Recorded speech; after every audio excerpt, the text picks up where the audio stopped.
कौन लगुच आपको ओटीटी 2024 जो एग्जाम होता से स्टूडेंट मानक जो परीक्षा देते परीक्षार्थी मानक किसी ग्रेस मार्क मिल आम निवेदन करूँ बीएससी को कि आमको 15 ରୁ 20 मार्क ग्रेस दि जाऊ जहाँफल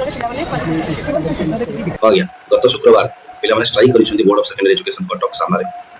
देखा जाऊ कौन हो रिजल्ट।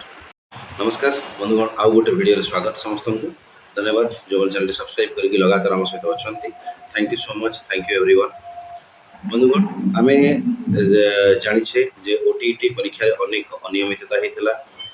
पावर कट इश्यू थी पार्किंग इश्यू थी टॉयलेट इश्यू थी वर्षार थिला एमती अनेक असुविधा थिला क्वेश्चन आउट ऑफ सिलेबस अनेक आसला। तो यही सब कारण हेतु आमर जो मैंने ओटीटी परीक्षा देते से परीक्षार्थी मैंने गत शुक्रवार दिन जाइए completely board of secondary education आगे गोटे छोट धारणा देते दुखर कथा जी पिला माने सोशल साइट गुड़ाक कम्युनिकेशन माध्यम माथुले से पिला पहुँची पार नथिले दुखर कथा। अवश्य मुझे पारि से करी हॉस्पिटल केस किसी थी से पारि से करी दूर दूरांत पिला थे दिन बेले संध्या पर्यंत शेष पर्यंत किसी स्थानीय पिला रही शेष से शिक्षा मंत्री और मुख्यमंत्री को भेटिकी निजर दाबी पत्र प्रदान करते। तो आज पर्यंत जहाँ इनफर्मेशन आसा विचार को निया जाइछि बट केते दूर रिजल्ट केते दूर मिलिबो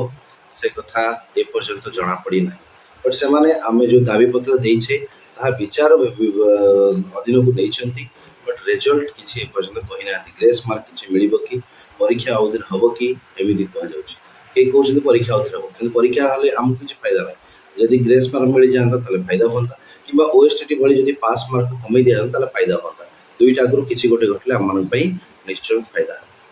तो फर्दर अपडेट जहाँ आसो निश्चय आपण सहित कथा हेबी। तो जो पिला माने खरा को वर्षा को खातिर न करी पश्चिम ओडिशा सुदूर अलग अलग दूर राज्य मानक आसिक कटक पहुँची समस्तंकर